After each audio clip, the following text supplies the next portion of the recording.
Hey guys, Heidi Preeb here. So this is a video that I have been wanting to make for so long, for absolutely years and years and years, because this is a phrase that I have Googled probably like 100 times in my life and never once found a satisfactory result. And what I mean by that is if you Google anything to the effect of, am I the toxic person? Do I have narcissistic traits? How do I improve if I realize that I am emotionally abusive? What you get is about 1 million different results of people just pointing the finger at other people in their lives for being toxic and manipulative and narcissistic. And the kind of prevailing theme among all of this is that if any of those things apply to you, you are less than human. You do not have any route to getting better. There is no hope for you. You should take yourself out of the game entirely and just stop engaging with people. And I really believe that if you look at the way we're defining toxic person these days, which largely just means anyone who does something I don't like, anyone who does something that is selfish, anyone who prioritizes themselves and their own needs above the needs of other people, the term toxic person applies in some small part to absolutely everyone who is alive, okay? If you are alive, you have behaved in a toxic way. You have behaved in a narcissistic way. In fact, narcissism is a healthy and necessary part of ego development. So if you did not engage in a healthily narcissistic way as a young child, you probably did not grow into a healthy adult. You probably grew into an adult with a few more than average narcissistic traits. And all that means is that you don't necessarily know how to ask for and give love in healthy ways. And guess what? Same, man. Welcome to the club. That is a large proportion of the population, right?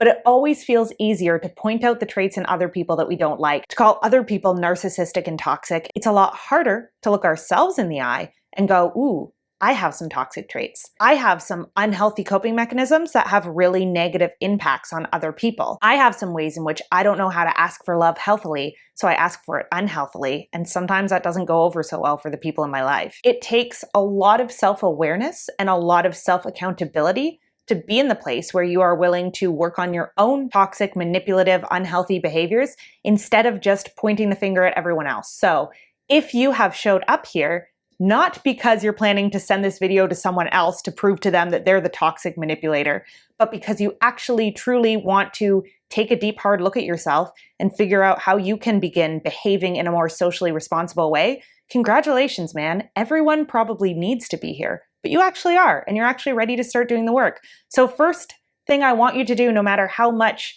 shame or self-loathing you're feeling right now, is congratulate yourself on doing something that most people never do and never want to do, which is take responsibility for your bad behavior. We all behave badly. I am making this video because I have behaved so atrociously at so many points in my life that I have repeatedly needed resources for how to behave less atrociously, okay? So we are all in this together. If you are here and you are actually here to do the work, humongous congratulations to you, okay? That is a very big step that most people die without ever having gone anywhere near. They don't even begin this journey. So huge kudos to you. Now, the first thing I want to clear up here is what I mean when I say toxic person. I actually want to abandon that language pretty quickly. Again, I don't love the term toxic. Toxic implies that there is something inherently flawed, broken, damaged within you. That means when you interact with other people, you are going to corrupt them in some way, okay?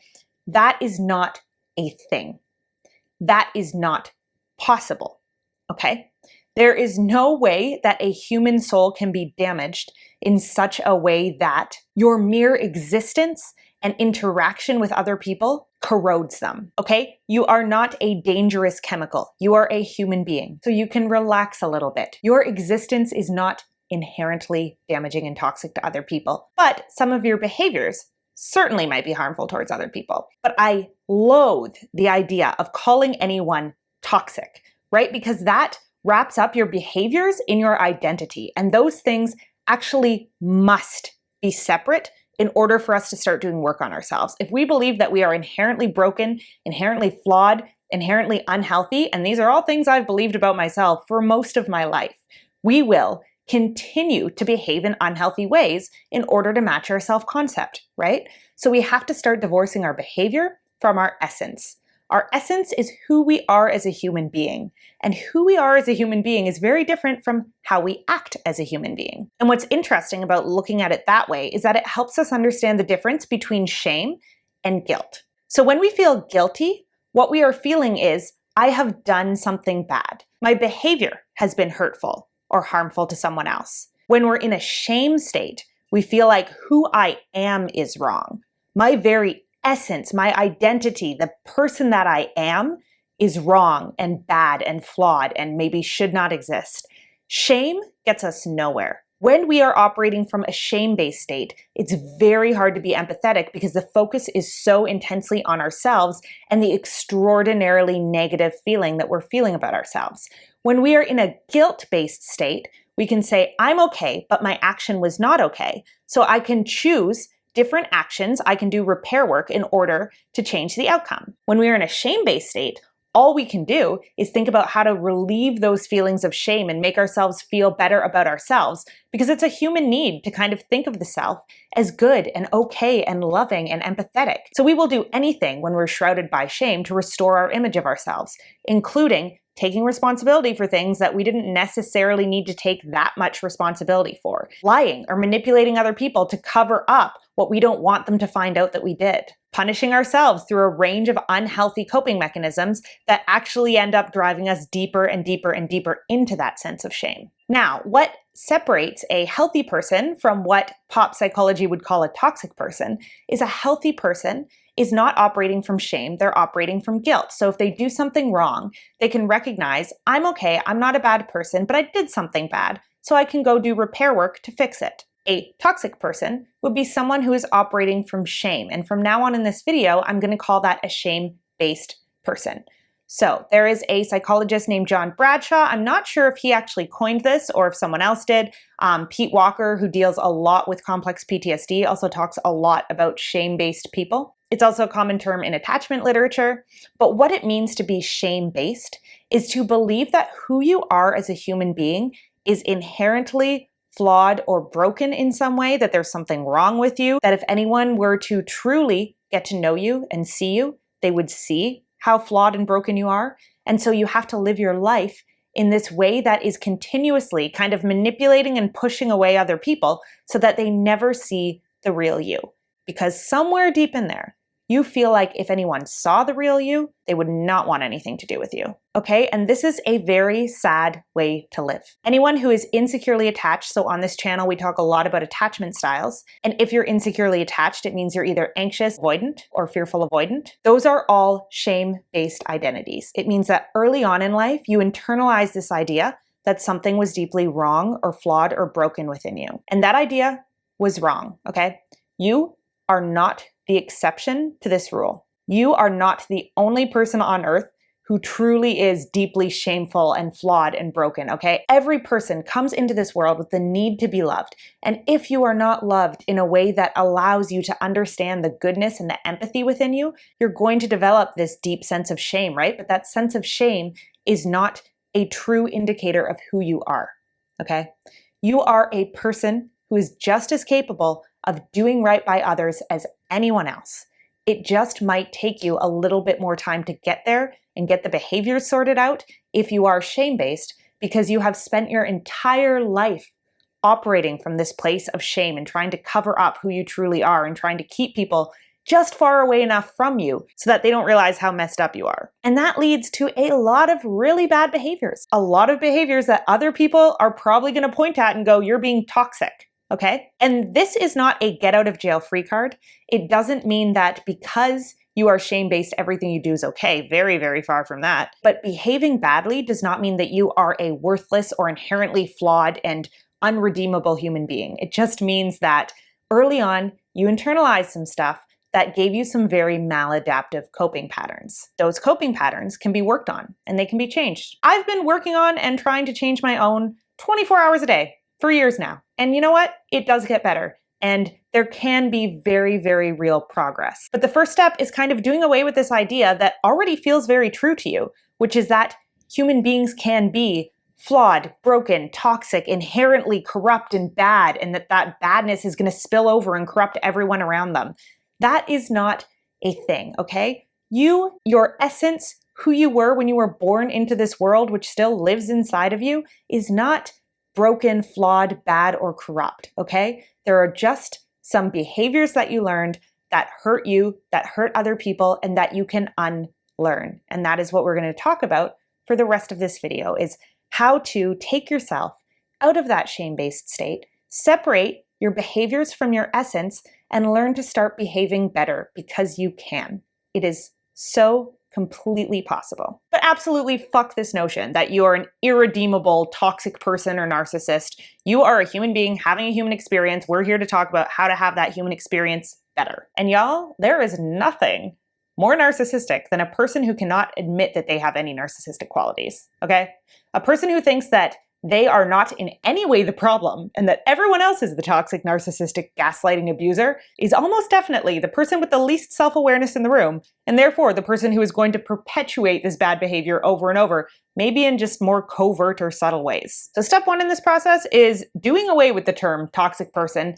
Don't think of yourself as toxic and terrible and bad, because then all you're going to do is more toxic and terrible and manipulative stuff to try to get everyone else to not realize that that's who you are, okay? You have to be willing to accept the idea that maybe you're an okay person.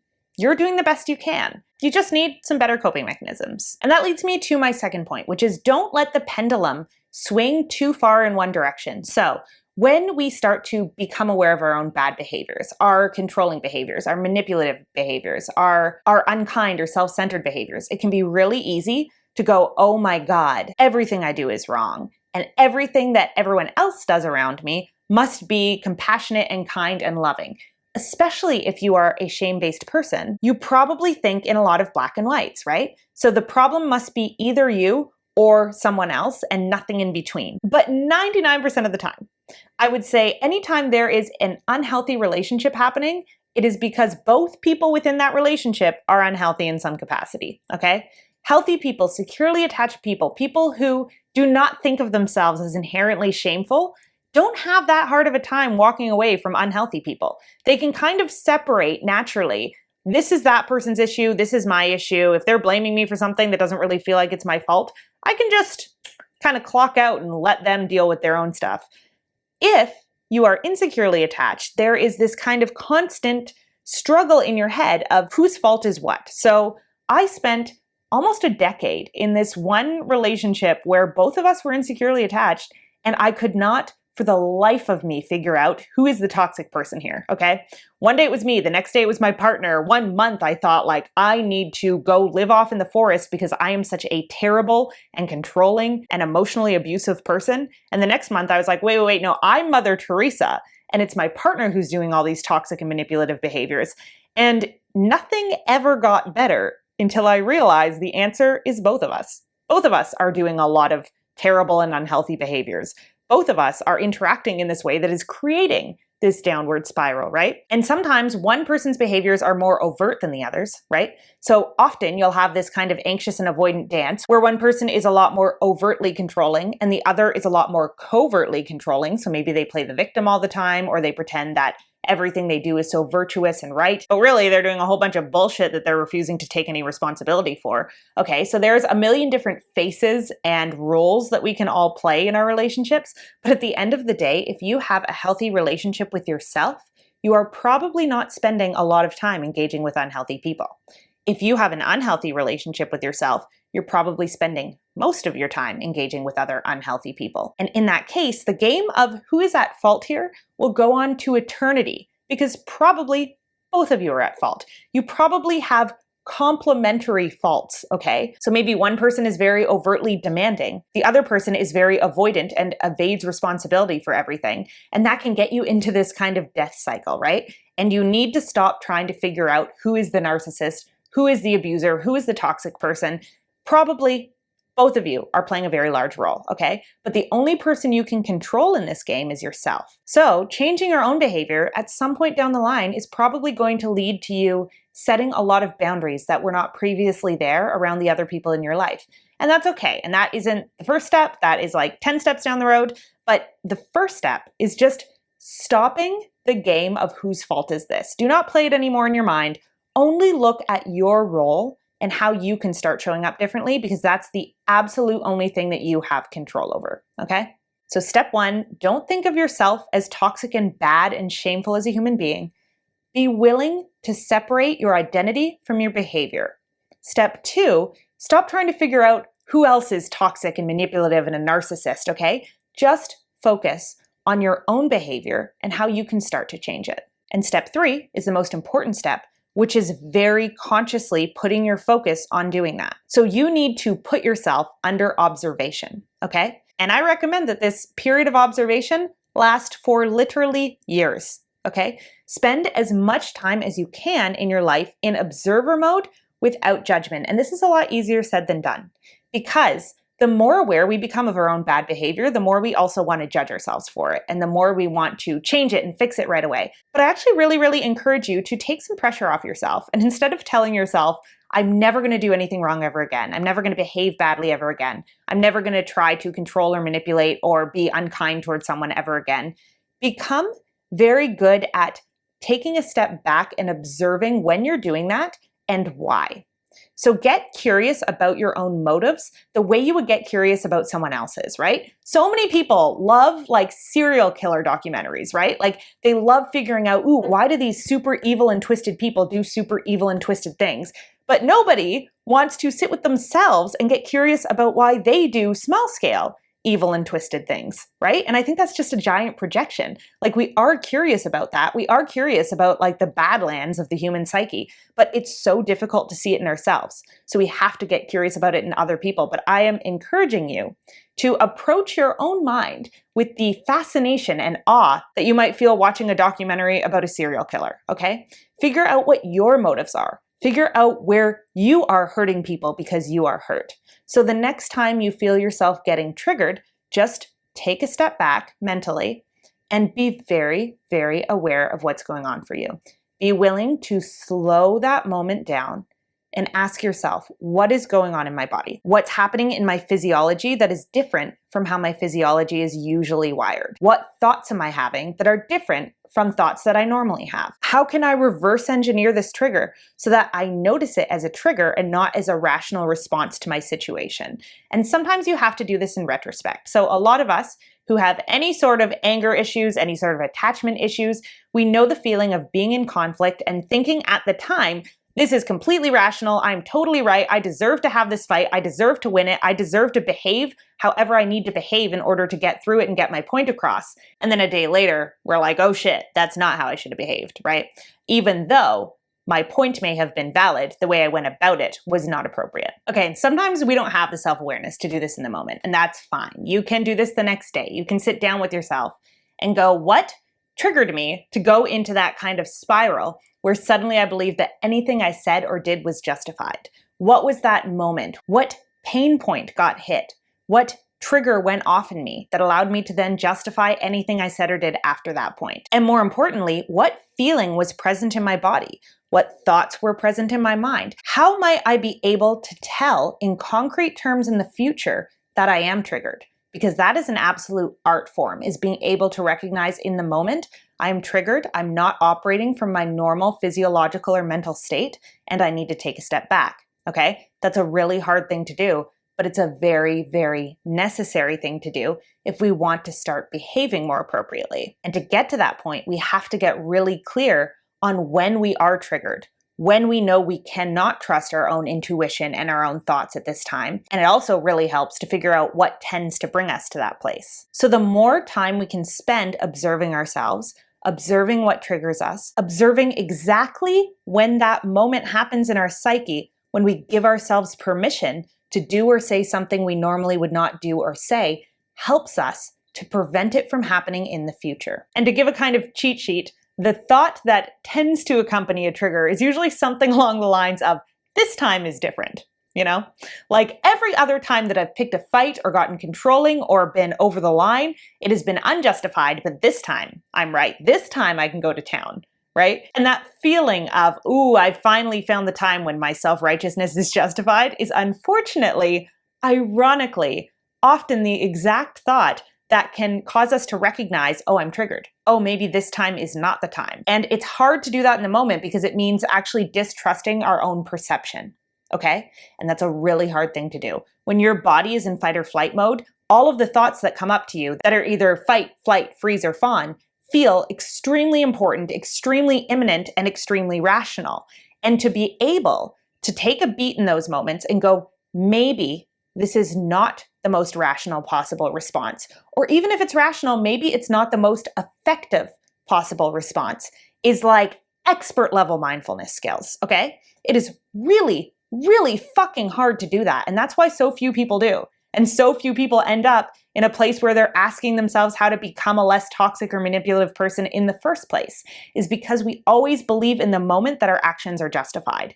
And here is something that I think a lot of people do not acknowledge nearly enough. Sometimes your actions are justified. Most people have been in situations where they are genuinely being treated horribly, and where flying off the handle is actually a kind of reasonable reaction. However, it is not necessarily the most effective reaction, because when we have two unhealthy shame-based people who are continuously flying off the handle at each other, that becomes a toxic death spiral, okay?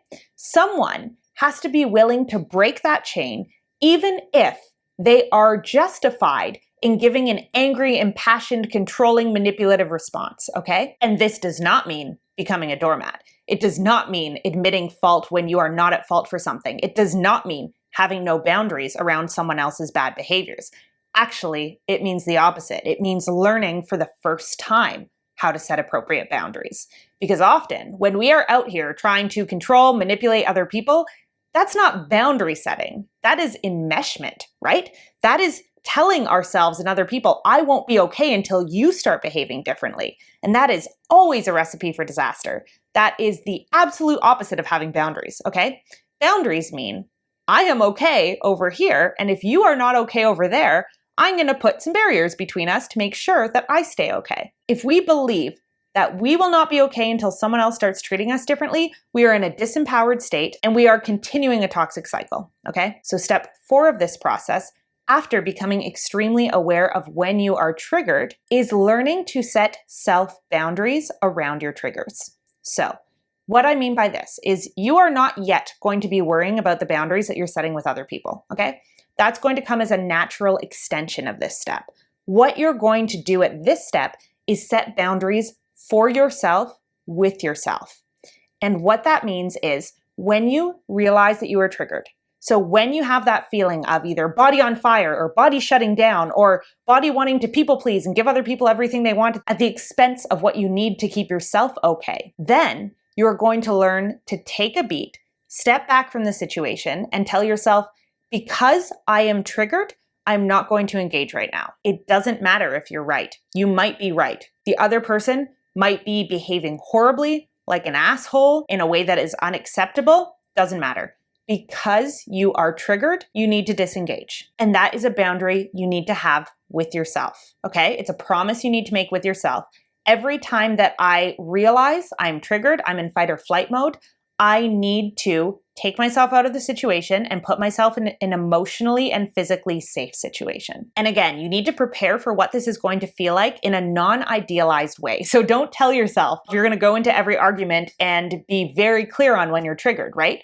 Realize that you're going to have to fight with yourself a little bit here. Your psychology is going to be telling you, no, this time your anger is justified. This time your want and your need to control someone else's behavior is justified. No, you have to learn to recognize those thoughts as the evidence that you're triggered and be willing to tell yourself, even though I feel so justified right now, I made a promise to myself, an absolute promise to myself that is more important than this situation with the other person, that when I'm having these thoughts, when my body is feeling this wired, I am going to go and disengage with the situation just in case I happen to be triggered.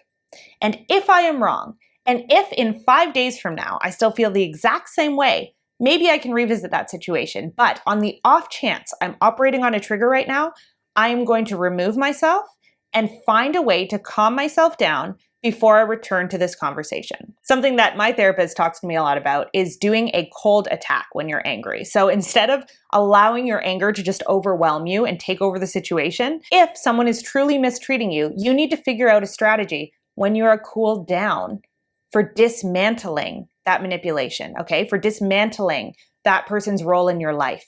But it's really hard to do that when you are in the moment and you are full of rage. You are going to behave in a messy way in those moments. You just are. The critical thinking skills that you need in order to effectively solve the situation long term are offline in those moments. You could take an EEG scan of your brain and see that that frontal lobe is not functioning the way that it's supposed to function. And that frontal lobe functioning is what you need to solve complex long-term problems like unhealthy relationship behaviors, okay? So being willing to not engage when you are triggered is going to be the first step in you actually being able to fix these problems. Which leads me to point number 5, which is that you have to be willing to behave well, even when you have an excuse to behave badly, okay? Because this is the thing that allows everyone out there to believe that they are not the toxic person. They believe that if someone is mistreating me, then I am allowed to respond in as controlling and terrible and angry and manipulative of a way as I see fit. And I guarantee you, in your life, there will be situations where someone will truly be behaving badly towards you, okay? And if you are willing to adhere to your self-boundary in that situation, remove yourself from it, and choose the high road even though you have an excuse to choose the low road, a justifiable excuse, that is when you stop becoming part of the problem, okay? That is how you truly take yourself out of this game that so few people are willing to take themselves out of. And you actually take the first steps towards becoming an emotionally healthy and mature person. The moments in which you have every excuse to freak out, to control, to manipulate, to fly off the handle in rage, and you choose not to. You choose to take a step back. You choose to put yourself in a situation where you are emotionally healthy, safe, and okay, whether that means going over to see a friend, whether that means taking alone time, whether that means shutting down a conversation and setting some boundaries between you and the other person where you tell them, I will return to this conversation in 24 hours or 48 hours or whatever it is once I've had time to think about it properly. And it's really, really helpful to work with a therapist through this to figure out what you need to do to cool yourself down once you've removed yourself from a situation.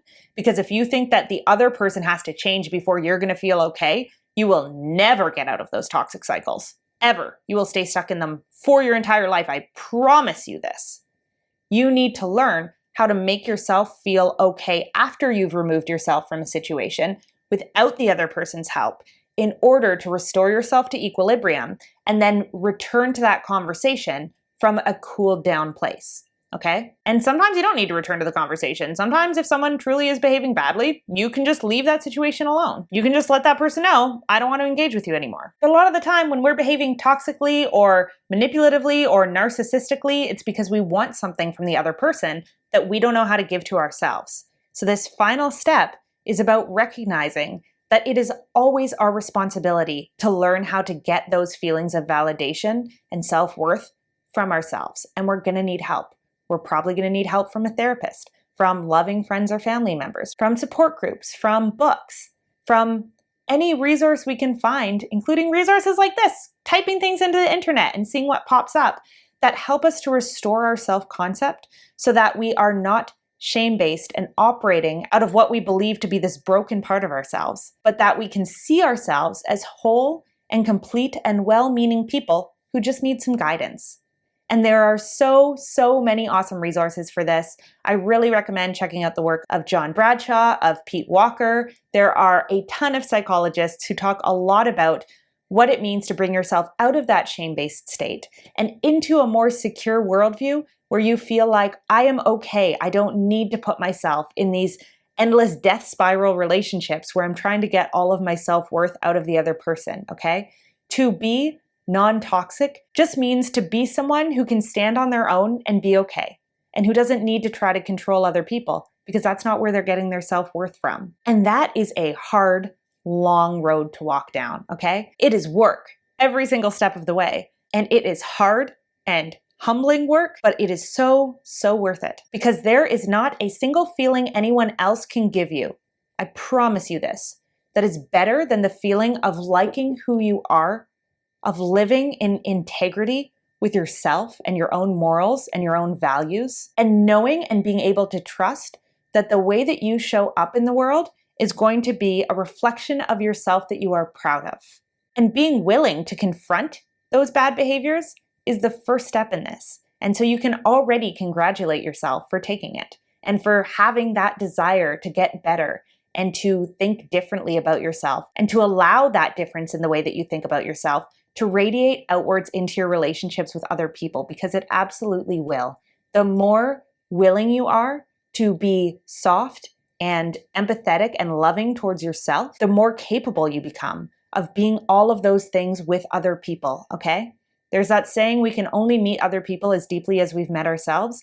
And that really, really applies here. If you are having toxic relationships with anybody else, it's always because you are having a toxic relationship with yourself first, and you are reflecting that relationship outward. Hurt people, hurt people. Healed people, heal people, okay? And so if you want to start doing better, you need to start taking the focus entirely off other people. Place it back on yourself. Figure out where these wounds are coming from, why they're being triggered, where they show up, what it feels like in your brain and your body when they show up, and how you can start reacting differently in those moments and taking that time that you would usually spend fighting, manipulating, trying to get something out of someone else to center yourself, be aware of what's going on with yourself, and learning to fix that before you engage outwardly. Again, it's a long road, but it's a road that pretty much everyone on earth should walk down, should be doing some work on, because being a social creature is a giant responsibility. And if you want to work on how you're showing up as a social creature in your environment, congrats, you are already on the right path. And I am so, so glad that you have found your way here. Okay, I think that's it for today. I think that's pretty much what I have to say about this topic. I will definitely have more related videos, so things that are maybe more specific and actionable in terms of mindfulness techniques you can use. But I just wanted to give a basic overview of what it kind of feels like when you get to that place where you realize, oh shit, I'm a big problem in a lot of my relationships, and why it's actually a really good thing to end up there. It's not a bad thing. Like, everyone has behaviors that are bad. Everyone has things they think about themselves that are maladaptive, but it's awesome if you are willing to start checking those and working in a different direction. So kudos to all you guys. I love you. If you want to talk more about self-improvement, you can go to www.heidipriebe.com to check out more of my stuff. But until next time, love you all. I hope you have an awesome week, and I will see you back here again soon.